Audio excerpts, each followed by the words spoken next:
So I think $100 is in the cards, and we are currently, so a quadrupling from where we are right now is Yeah. absolutely logical.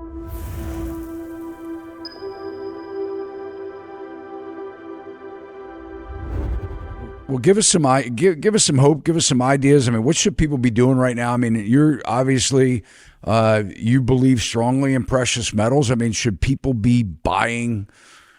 Should they be taking their currency? I think right now is a time to start getting prepared, and you've got to do it.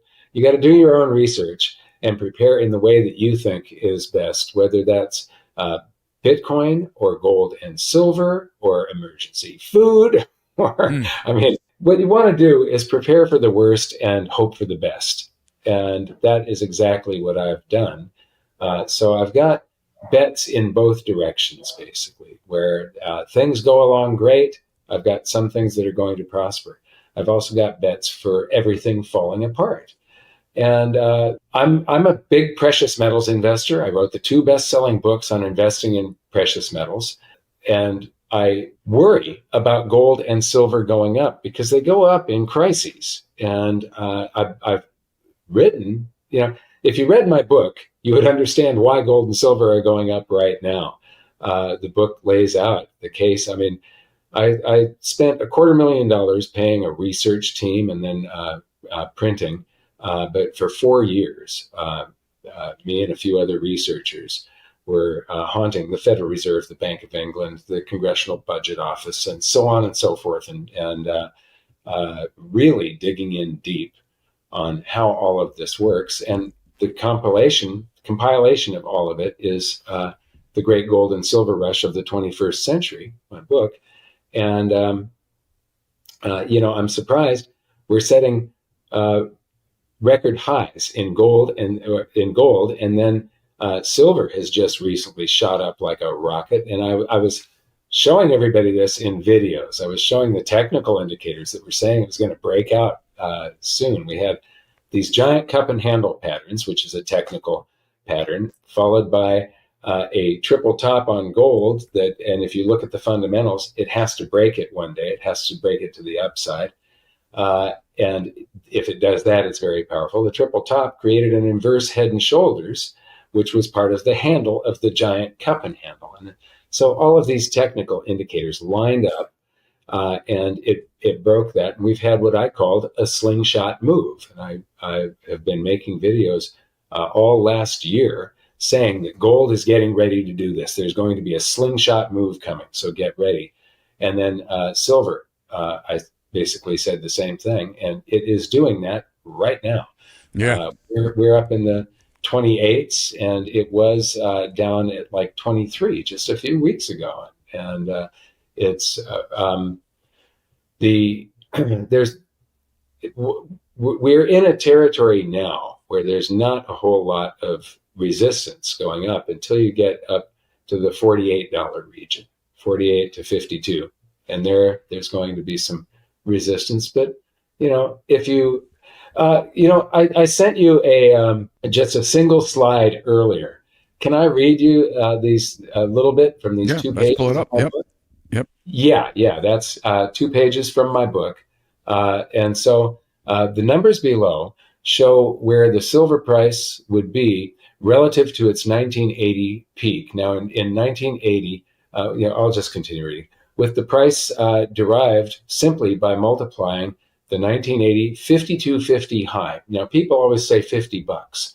That was the close. The intraday high on the Chicago Mercantile Exchange was 52.50.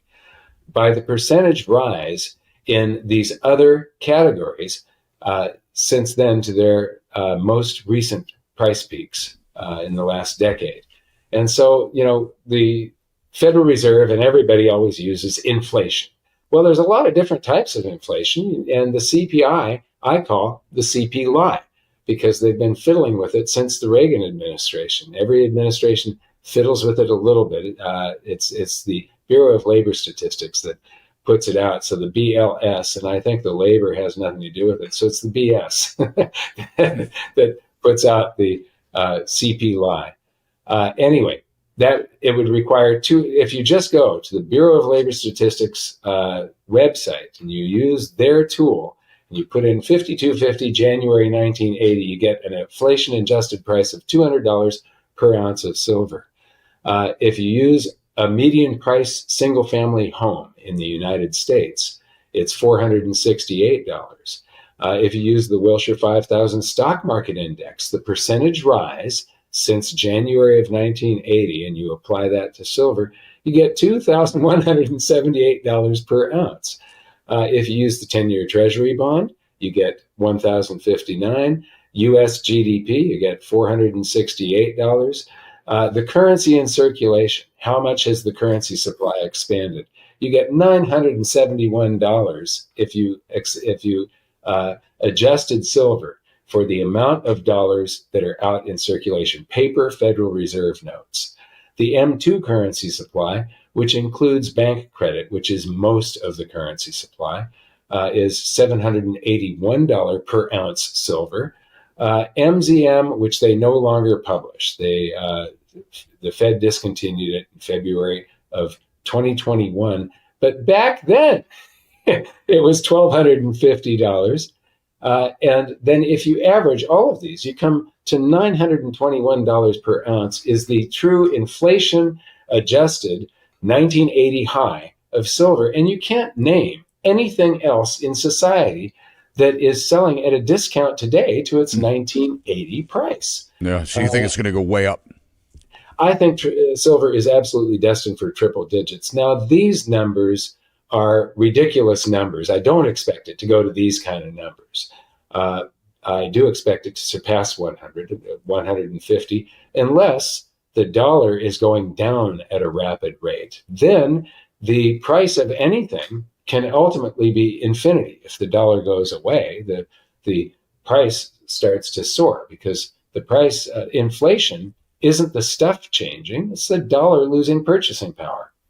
And so the true, if you average all of these things, you're coming out to $900 per ounce to equal that 1980 high. So I think $100 is in the cards, and we are currently, a quadrupling from where we are right now is absolutely logical. And in the book, if you read the chapter before this, Enormity Squared, which is wrapped around gold, but it takes where we are in the economy and it adds all of these things together, you can see that gold gold actually does back the dollar. People think the dollar isn't backed by anything. The paper Federal Reserve notes in circulation, if you go to the Federal Reserve's H4.1 release, you'll see that the currency in circulation, that the gold that was at the Treasury, almost all of it has been, the Federal Reserve printed up $100,000 gold notes and gave those to the Treasury, and the Treasury has almost all of the gold. There's a little bit at the West Point Mint, and government does mint gold coins out of the little tiny bit that is left. But more than you say the dollar's backed by gold. Is that what you're saying? The dollar's backed by gold? Dollars are backed at the price that the U.S. government calculates their gold at. What would a dollar be valued at? $44.22 or $42.2222 is the statutory price for gold that the Treasury, that's what they're keeping it on their books at. And that is what backs the part of the U.S. dollar. So the dollar is backed by gold to the tune of 0.4 cents per. So 0.4 of a penny per dollar. Per dollar. Now, that's great. If you adjust it, if we did have a crisis and you wanted to make the dollar fully redeemable in gold again, you can at about, I think it's $9,000 gold today. You'd have to shred a lot of dollars. Well, no, you can make them fully redeemable and trade them to shred them gold at $9,000 per ounce. Yeah, I guess they would shred them after they've given you your gold. What's interesting, though, is gold has been like one of the number one performing assets, gold and silver. I mean, it was $250 an ounce back in the year 2000. And today it's $23.50. and it's going up very rapidly right now. So it's doing this accounting that I wrote about in my first book.